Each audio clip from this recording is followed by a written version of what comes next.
Ho, ho, ho! What's up, everybody? And welcome to SLC Puck! Deck the halls with boughs of holly. Is it boughs of holly? Is that how the song, bows of, I don't know, whatever it is. I say deck the studio in any case. Look at this. We're here, SLC Puck Studios, live from the basement, adorned with all the trappings of good cheer. Holiday season is upon us, December 1st. Thank you so much for joining me. My name is Adam Faceplant. Austin Facer. Great to be with you. I forgot my name. That was what they called me on the intro to Nashcast this last week. Big thanks to those of you guys who tuned in to watch me and Tyson Nash beat Goofy, slam some brewskis, talk to some homies. Have a great time. Oh, there was a hockey game on too during that. So that was a lot of fun. I'd love to give you guys a little bit of insight on how that all came together, what that was like behind the scenes.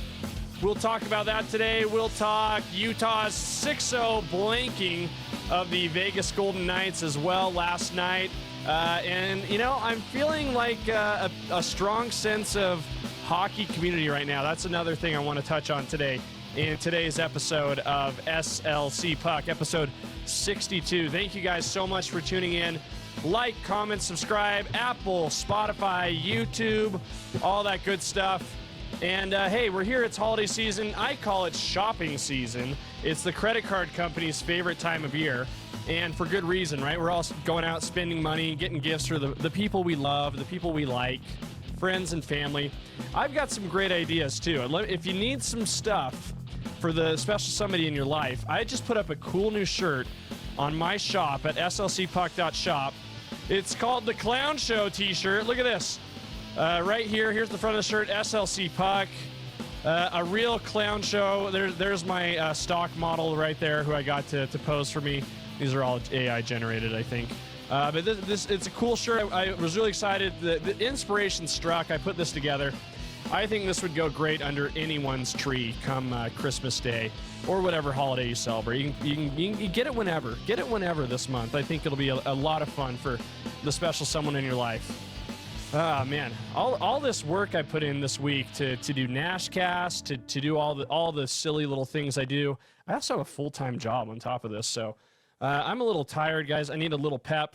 Thank you to my good friend Chris Grenier for supplying me with a bottle of run-through-a-wall smelling salts. We'll crack one of those right now to get us going right here. Oh, oh my gosh. Oh my gosh. Are we certain that's not cocaine? Holy moly. That is potent stuff. Woo! I'll tell you this. I'm ready to. Oh gosh, you're gonna see my eyes watering for the rest of this episode. I'm ready to run through a wall right now. Holy moly! Oh, I'm seeing that's like a lot of ammonia. I think that's mostly what that is. Oh man, big thanks to Chris. I'm revved up. I'm ready to go now. I see how Chris has so much energy. He was a great dude. That was super fun to have him on Nashcast. Bombhole is awesome. It's the Snowboarders podcast that Chris hosts. He told me he does it from a garage in his house, and that was really inspiring to see. I would love to see SLC Puck become to our local hockey community what Bombhole is to the snowboarding world. So that was really fun to connect with Chris and have him on the show. I'll talk about that more in just a second. But we need to talk about two guys real quick. Action Jaxson and Big Nick Energy. Woo! The fellas came up big last night in a huge 6-0 win over the Vegas Golden Knights. I mean, it was a ton of fun. It was one of those performances for the Utah Hockey Club, and this has become kind of my big through line for SLC Puck, where my stance on this team is this: if you like consistency, you will hate the Utah Hockey Club. And I say that with so much love, so much admiration for the fellas, but they just can't string two games that look alike together. The loss to Edmonton, I thought they played really well. Andre Tourney said he thought they played an even stronger game against Edmonton than they did against the Golden Knights. Just one of those things, he said. Against Vegas, they were buoyed by a strong goaltending performance by Jaxson Stauber. Pitched a shutout with 29 saves. his story was super cool. But again, like, it's crazy. Like, this team kind of looks different every night in some ways. And I think that reflects on the score sheet, the box score, the game log. They caught Vegas on one of their great nights, and it was a terrific performance. 4 goals in the first period by the Utah Hockey Club. Clayton Keller opened the scoring to give Utah the 1-0 lead, followed by Alexander Kerfoot, who took advantage of a bad clear by Vegas's goalie, scoring the first shorthanded goal in Utah Hockey Club history. A lot of firsts in this game. Stauber's shutout was also the first in Utah Hockey Club history. After that, I believe Nick Schmaltz scored, Logan Cooley scores, Michael Carcone scores, and Schmaltz scores again, his second. Schmaltz! I would like to think in some small way my ripping of the shirt and singing Schmaltz to the tune of Eye of the Tiger had something to do with Nicky's goal here. He had a great night. And if you don't know what I'm talking about, I did this in a recent episode. This was actually played in the intro to Nashcast as well. Tyson thought this was hilarious, and he insisted that this be put in here. Let me just cue this up here. We're doing this all on the fly, folks. Hang with me here. Schmaltz. Yeah. Schmaltz. Let's go, Nicky. Whoa. Yes. Whoa. Yes. Nick. Woo. Woo. I'll say this: I didn't even need run through a wall for that. That was all natural right there, and including the body. That's body by Austin, just working hard, doing the right thing there. Again, super fun, super cool to see Schmaltz do that. Big thanks to Jazzy Pinkman, Captain Cook, for clipping that and putting that on Twitter to share. He called me the GOAT. I'm not the GOAT. I'm merely Austin. I'm excited and happy about what's going on. I'm happy for Nick. That was a lot of fun. You could see he got the monkey off his back. He talked about it after the game. He's like, man, I needed this, and I think this is going to help me build a lot of confidence moving forward, which is great. This is what they need. The Utah Hockey Club, they need their heavy hitters, confident, engaged, playing well. Super cool to see that happen for Nick Schmaltz. I don't have anything written on my chest right now, but Big Nick energy is permanently inscribed on my heart because I want nothing more than the best for my good friend of the pod, Nick Schmaltz. So kudos to Nick. Stick taps are there for him. I believe NHL Network gave him the first star of the night for his performance against Vegas. Everybody was psyched to see him get a couple on the board. Not just one, but 2 goals for Schmaltz. That was great to see. Other guys who played particularly well. Cooley, I think I mentioned. Carcone. You know who it was great to see was Lawson Krause kind of mixing it up, getting in a fight. He's getting a little feisty right now. He's getting more engaged. He's the sheriff. He's one of the vocal leaders on this team. I believe he had a goal against Edmonton as well. So it's great to see him sort of pick up steam and be who this team needs him to be. But again, the story for this one I thought was Jaxson Stauber. Action Jackson, as I like to call him. 29 saves, shutout, first shutout in Utah Hockey Club history, as I said. And I was under the impression, and because, you know, I haven't been following hockey all that closely since, you know, at least not until April of this last year. But I was under the impression Stauber was making his rookie debut. That was not the case. He was playing in his first NHL game since February 2023. It was actually his 7th career start, but his first career shutout. And in a way, I kind of think that makes it a cooler story. Like, as much as like we like, you know, really captivating, really like hit the ground running, Austin Matthews scoring 4 goals in his NHL debut, you know, big, great, you know, coming out parties like that. You gotta love a comeback story, and that's what Stauber had last night. And the smile on his face was evident. They threw him the game ball in the locker room afterwards, and he called it a dream come true. 25-year-old guy. I bet he probably thought he was wasn't going to get another chance to play at the NHL level. Again, hadn't played at that level since February 2023, but had ripped it up in Tucson, signed as a free agent this year, earned his opportunity and made the most of it. And I think that's really kind of, if I had to encapsulate what the Utah Hockey Club is for a lot of these guys, and I certainly feel like that for myself, right? I'd say like the Utah Hockey Club is a place where guys are getting opportunities and making the most of it. I think you see like Mikhail Sergachev doing that. You know, he obviously gets an opportunity to be the #1 D-man here in Utah. after years as a number 2 or number 3 guy in Tampa Bay. He's been lighting it up. He's been capitalizing on his moment. I think Clayton Keller probably feels the same way. He gets to be the captain of a team. He's living out a childhood dream. He's doing a terrific job there. And the latest example of what I'm talking about is me. Like, I feel like I'm being given an opportunity, and I hope I'm taking the most of it. But on the ice last night was Jaxson Stauber. And for me, he's the story of the week right now. Super fun to see. I mean, they needed to give Karel Vejmelka a little bit of a break, too. Since his big game against Carolina, I believe he had appeared in every single game since and had started all but one of those games. And that was back on November 13th, I believe. So I think he had played in like 8 or 9 straight games. So time for a break there. Time to give him a night off. And Stauber really did a great job. You know, I was at a beer bar watching the game. There was a watch party last night with the Puck Drop boys. Jay Stevens was there. It was kind of a who's who of the local hockey community, which was a ton of fun to be a part of. And, you know, Destin and I kind of got to talking about it, and we were like, you know, I think this team is getting up for Stauber tonight.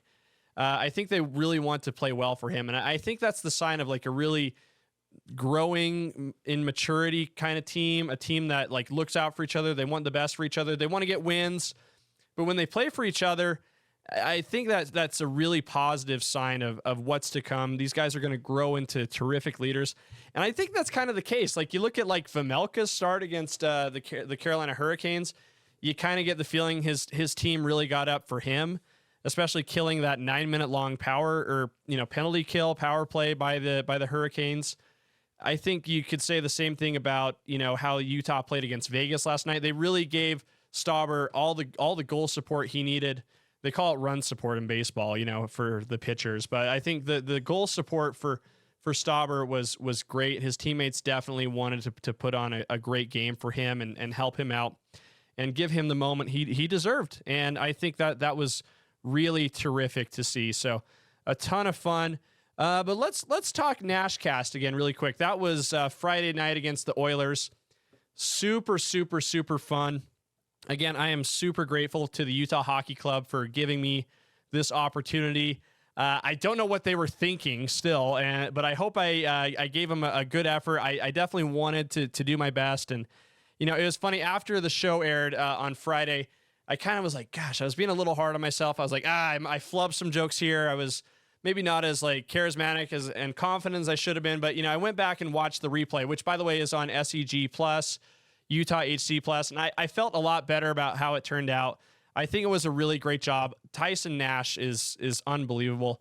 Super fun dude. He did a great job. Super fun to bounce stuff off of him. I'll just show you guys a little highlight of what the night looked like here. Utah Hockey Club social media page was nice enough to post this for us. This is just a little highlight here. Let me cue up a little sound for you. This is a little highlight here. Got to get the great one here. Still baby, Kerfoot Let's on go. the board. Alexander Kerfoot. Dude, you can hear the crowd from in here. Love it. This is big. Utah, I think, is 7-3-0 when they start a game with a lead. So this is big. Good to get the first goal. This is huge. I love the way Kerfoot plays. This guy is, what a play there by Stenlund, too. Just knocks that puck down out of midair. And back they go the other way. Quick strike offense. Look at that play right there. A couple of unsung heroes there. Stenlund, Kerfoot together, working off each other. What a pass. Look at this pass by Stenlund. Fake the shot, dishes it over, a lot like the goal the other night. Yeah, the same one Sergachev scored to beat the Canadians. Yeah. There you go, right? So that's just a little snippet of Nashcast for you. It was a ton of fun, and it was kind of an interesting scramble. It was very unlike anything I've ever done or been a part of. Live internet TV. We had to do some last minute scrambling, to get the show together. Basically, like with an hour or two to go. Obviously, we promoted all week that we were going to have Jeremy Roenick on. He canceled on us with just a couple hours to go. So, I'm sitting in the studio, looking over the game notes, trying to get prepared. Getting stuff ready like that. Utah is 7-3-0 when they start with the lead. Those kind of stats, front of mind to use. Tyson rolls in the studio and he's like, dude, we're fooked. JR just canceled on us, and we were both a little like stunned. We had been preparing questions and sort of visual stuff for Jeremy Roenick. For him to cancel was a little concerning, but we scrambled. Tyson has a deep Rolodex of hockey friends. He got Ray Whitney on, who was awesome. He's a longtime NHL guy. Won a Stanley Cup with the Carolina Hurricanes back in the day. Also played a little bit with the Utah Grizzlies, so he might have been the perfect solution to that problem. And he was a lot of fun to talk to. The crew we talked to was great. It was an all-star cast. So Ray Whitney in the first period, after Tyson and I kind of got it rolling. Second period, we had a long talk with Kelly Chase, who's battling cancer right now. His Hockey Fights Cancer Night as well. So that was really great to have Chaser on. And he was joined by a few friends from the hockey world. Stu Grimson, Paul Bissonnette also came on and said hey to Kelly. And little Austin Facer in the corner just hanging out. It's, again, crazy, amazing to be a part of that. Kelly gave me a hard time because I was just letting Tyson and Kelly, go at it. Those two have such great rapport. They bounce such great stories off each other. Kelly gave me a little bit of a hard time. He's like, Austin, do you talk? And I was like, yeah, Kelly, I talk. I just am a little confused why you said Babe Ruth had Twitter. And that felt cool. I felt like I kind of nailed that line. So that was a lot of fun. But in the third period, we were joined by Chris Grenier, who does the Bomb Hole podcast, professional snowboarder. Gosh, he was absolutely electric. He was just a riot. We met Chris a little bit before the puck dropped to start the game, just to shoot the shit a little bit and get to know him. And I'll tell you this, he's the exact same dude, off camera, as he is on camera. He's just funny, easygoing, very approachable. You get why the Bomb Hole podcast is the way he is, because he's just very relaxed, very chill, very excited about life, was very excited about, being with us on Nashcast, and he did a great job. I wish this had been caught on camera. I gave him a little trophy that I made after the show, dubbing him our most valuable guest of Nashcast episode 1. I believe Chris posted that on his Instagram a couple days ago, so it might have been just a story, so it might be gone now. But Chris was great. He brought a bunch of his buddies in the studio with us. We chugged beers. Big thanks to our friends at Anheuser-Busch for hooking that up. And I didn't know this until afterwards, but, I had a few of my friends watching the Nashcast, and my friends are really into snowboarding. I'm more of like a skier. I just kind of a late in life mountain guy. But they were telling me, like, yeah, you were on set with some of the biggest names in snowboarding. Like some of those guys were like X Games gold medalists, Olympic gold medalists, like real heavy hitters in the snowboarding community, but zero ego in that group. They were there to have fun. They were super appreciative and grateful to be a part of Nashcast. And I was even more grateful for them, for the energy they brought. So Nashcast was a ton of fun. Big thanks to all of you guys, for those of you who tuned in, those of you who wished me well and gave your support. It was really kind of fun. It was funny. Like, I was kind of hanging out on the porch. Tyson was with Kim Becker and Nick Olchek for their pregame hit. And I'm just kind of standing there hanging out. And someone came up to me. His name's Mike, with his son Charlie. They came up to me and they're like, dude, we love the show. This is awesome. Can we get a picture with you? And I'm like, if you want to waste the data storage on your phone, you can absolutely have a picture with me. But super nice of Mike to come and say hi. And I know a lot of you guys said, gave me well wishes in the concourse when I was walking around. So just want to say a big thanks for that. Thanks for the support. I was a little bit nervous. It was something that I had never done. The nice thing about SLC Puck is, like, if I screw up, I can just, stop the recording, take a breath, start again. I have done that a few times, but this was live, in living color. And, the pressure was felt, but I think I'm going to get a little bit more comfortable every time. We're going to do 4 more at least the rest of the season. Our next one is going to be sometime in the middle of December. So just stay tuned for that. I'm sure that'll be announced on Utah Hockey Club's platforms, and I'll also communicate that to you guys as well. So again, big thanks for that. First Nashcast in the books. I think it was a hit. Big kudos to Tyson Nash for carrying the show. And we had a lot of people behind the scenes do a great job to make it happen.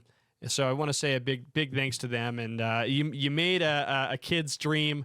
You made 10-year-old Austin's dream come true on Friday. I'm still kind of buzzing. I'm tingling. I'm still being a little too hard on myself, but I want it to be great, and I think it's going to get even better as we go throughout the season. So stay tuned for Nashcast. And you know what was fun was to be at Beer Bar last night to watch the Utah Hockey Club play the Vegas Golden Knights. I believe it was the second intermission of the game. You know, if you've ever been to Beer Bar, they have these big projector screens on the wall. There's like 4 in that. It's a huge room. Beer Bar is one of the, I think, maybe the best bar in Salt Lake City. I think the beer selection there is cool, and it's a great vibe. It's a beer hall. It's a German style beer hall, long tables. It's the ultimate kind of place for like a viewing party for a sporting event. And I'll say this, the Utah hockey community came out in a big way, and I'll just show you guys a little picture here. I don't think this video really does it justice here. I'll just pipe in a little bit of sound here. But this was the vibes here at Beer Bar last night. Everyone here is here to see this hockey game. There's some Vegas Golden Knight fans here, and whatever. We'll weed those out as we go along, guys. But I'm kidding. Those guys were cool. But you know, to me, it was like this. I tweeted this out. I said, Salt Lake City is a hockey town now. And I really think that's the case. And it's going to be even more the case as the team continues to grow its footprint throughout the state and evolve, get the identity, get the youth program really rolling. I truly believe that Utah is perfectly suited for hockey. There was an unbelievable video on social media today of someone out on an outdoor rink, an ODR out on the pond, the mountains, very picturesque, very beautiful. Someone had a really great idea. They're like, Ryan, they tweeted this at Ryan. They said, Ryan, get the fellas out there for an optional practice, film some content. This is too good to pass up. And I'm with them. I think that would be truly incredible. And if you guys know a great outdoor spot, let me know. I'd love to come join you guys. Get the skates on and play around and get the handles going a little bit. And I went out today to the South Davis Rec Center and just to do a little stick and puck. And I was totally blown away at how many people were there. I tweeted this out on my Twitter. I'm not calling it X, it's Twitter. But stick and puck in Bountiful was really crowded this morning, which was a lot of fun to see. There had to have been at least 30 people there of all shapes and sizes, kids in DCYHA jerseys, a lot of Utah Hockey Club gear, people of all ages as well, out skating, having some fun. A couple goalies there doing some shootouts with the folks. I have lost it a little bit. I think I'm in like maybe the best shape of my life, but I don't have the hands. I don't have the skating like I used to. But again, it was still like an incredible time to get back on the ice and see how many people are excited about Utah. And I had the same realization in Beer Bar, and it was confirmed when I was at Stick and Puck in Bountiful. Like, this is going to work. Hockey in Utah is going to be a big thing. People love it already. The love is just going to grow as this team continues to get better on the ice and improve its reach and increase its reach, I should say, off the ice with its community outreach. I think there's going to be a day when Stick and Puck and Bountiful is going to have like a limit, right? I think you're going to see them turn people away. Like, hey, we've got too many crazy hockey people already, Mr. SLC Puck. You're going to have to try again next week. And rats, dang it, that would suck. But I'm sure that'll happen. And I'm really excited to see that. It was fun to see like little kids with DCYHA jerseys.